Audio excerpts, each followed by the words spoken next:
Bismillahirrahmanirrahim.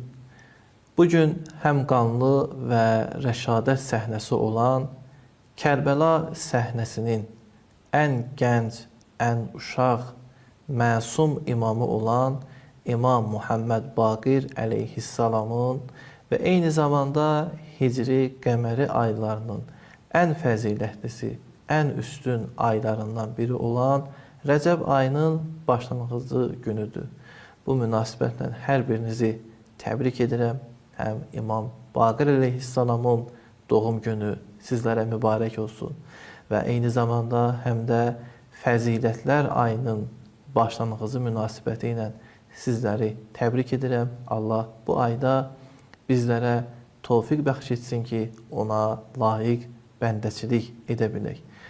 Təbii olaraq İmam Baqir əleyhissalamın doğum günü münasibəti ilə bir sıra tarixi rəvayətlər mövcuddur. Bəzi rəvayətlər budur ki, Səfər ayının 3-də doğulmuşdur və ikinci məşhur budur ki, Rəcəb ayının 1-də dünyaya gəlmişdir. İmam Muhammed Baqir əleyhissalamın imamət dövrü Hicrətin 95-ci ildə İmam Səccad əleyhissalamın şəhadətə çatması ilə başlamış və Hicri 114-cü ildə imamın şəhid olması ilə sona çatmışdır. Təqrib olaraq 19 il İmam Baqir əleyhissalam imamət mənsəbində olmuşdur. İmam Baqir əleyhissalamın həyatı barəsində, üstünlükləri barəsində çox danışmaq olar.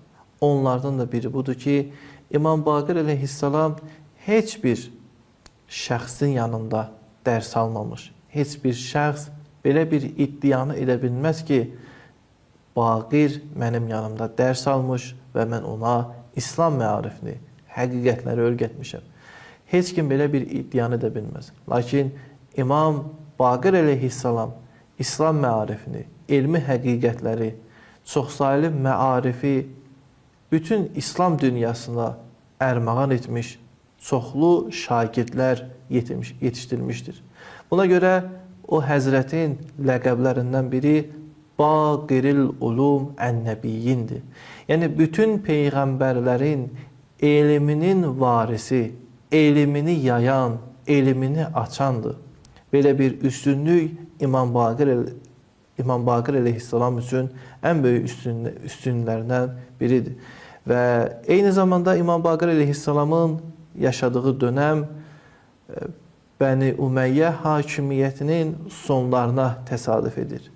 Muaviyyə və onun ailəsi, Allahın onlara əzabı olsun, 20 il boyunca İslam dünyasına hakim olmuş və İslamı əqidə, İslamı əxlaq dinindən səltənət dininə çatdırmış və bir çox xurafi məsələləri insanların düşüncəsinə bunlar təbliğ etmiş, çatdırmışdır. Təbii olaraq Muaviyyə zor, güc, pul, hilə, satılmış alimlər vasitəsilə İslamı təhrif etməyi bir qədər bacarmışdır. Lakin İmam Səccad əleyhissalam dua mədəniyyəti ilə bu təhrifin qarşısında nisbətən dayanmış.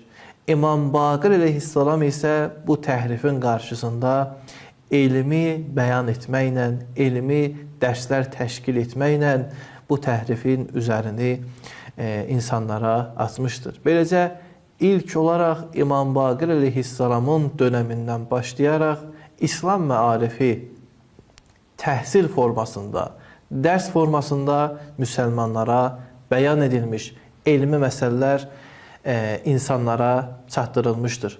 Bu dönəmdə bir çox şəxslər özlərini imama nisbət bilmişlər, imamla həm əqidə olduğunu vurğulamışdılar.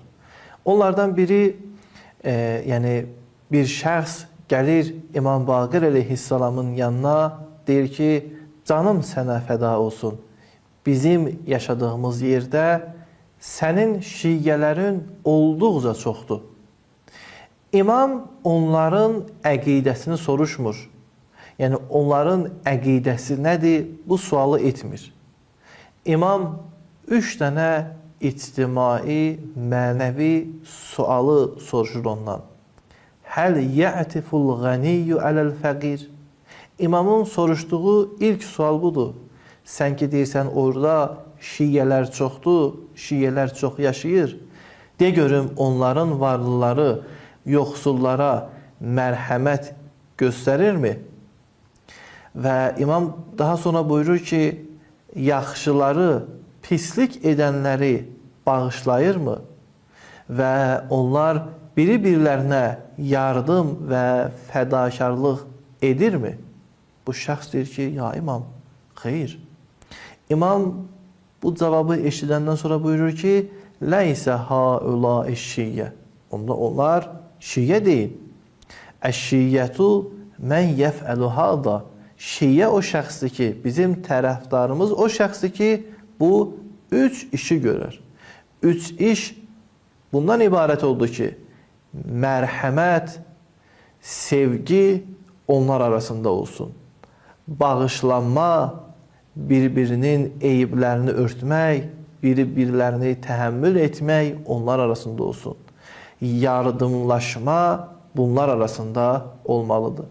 İmam Baqir əleyhissalam bu formada şiyə cəmiyyətini ilahi bir cəmiyyət olaraq tərbiyə etməyə çalışmışdı. Ümidvaram, inşallah biz İmam Baqir əleyhissalamın təyin etdiyi, tərif etdiyi bu şiyyələrdən olmuş olaq. Və kimsə desə ki, filan yerdə sənin şiyyələrin var, imam deməsin ki, onlar leysət haula şiyyə, onlar şiyyə deyil. Esselamu aleykum və rəhmətullahi və bərəkətuhu.